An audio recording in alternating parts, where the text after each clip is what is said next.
Hello viewers, traditional Bangla kitchen থেকে সবাইকে শুভেচ্ছা। আসসালামু আলাইকুম।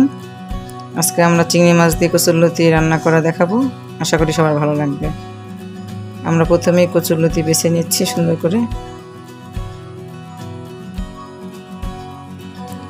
এরপরে আমরা চিংড়ি মাছও সুন্দর করে বেছে নিব। আমরা চিংড়ি মাছ কেটে বেছে ধুয়ে নিব সুন্দর করে।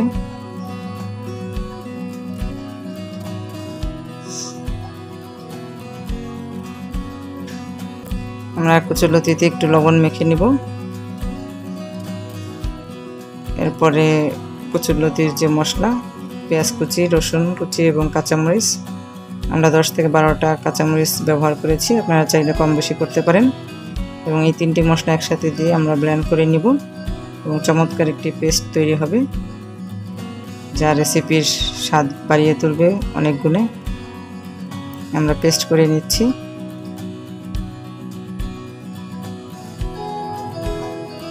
এবার আমরা প্যানে তেল দিয়ে 2টি তেজপাতা দিয়ে দেব এবং আমাদের সেই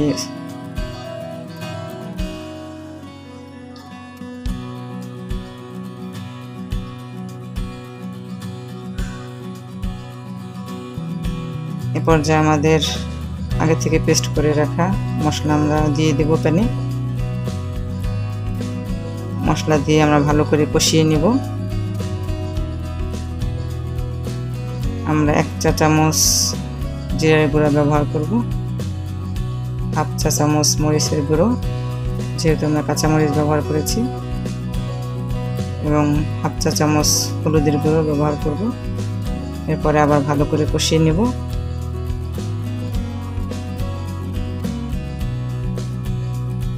মশলা কষানোর পরে আমরা চিংড়ি মাছ অ্যাড করে দেব। চিংড়ি মাছ আমি লবণ এবং হলুদ দিয়ে আগে থেকে মেখে রেখেছিলাম।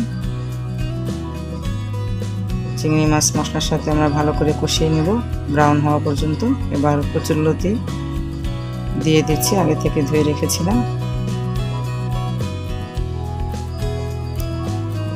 কচুরলতি দিয়ে ভালো করে আমরা মশলার সাথে মিশিয়ে নেব। ভালো করে নাড়াচাড়া করে মশলার সাথে কচুরলতি মিশিয়ে দেব। আমরা লবণ স্বাদ মতো দেব। আবার একটু কষিয়ে নেব, নাড়াচাড়া করে নেব। এবার আমরা পরিমাণ মতো পানি ব্যবহার করব কচুরলতি সিদ্ধ হওয়ার জন্য। আবার একটু ভালোভাবে নাড়িয়ে চাড়িয়ে ঢাকনা দিয়ে আমরা ঢেকে দেব এবং চুলার আঁচ মিডিয়াম রাখবো। আমরা 15 মিনিট পরে আবার ঢাকনা উঠিয়ে দেখছি এবং লেবু 1 পিস লেবু আমরা ব্যবহার করছি রেসিপির স্বাদ বাড়ানোর জন্য। এবং আবার একটু নাড়িয়ে চাড়িয়ে আমরা চিংড়ি মাছ এবং কচুরলতি রেসিপিটি নামিয়ে নেব। আমরা নামিয়ে নিচ্ছি। এবার কচুরলতি চিংড়ি মাছ রেসিপিটি খাওয়ার জন্য প্রস্তুত। Thanks for watching.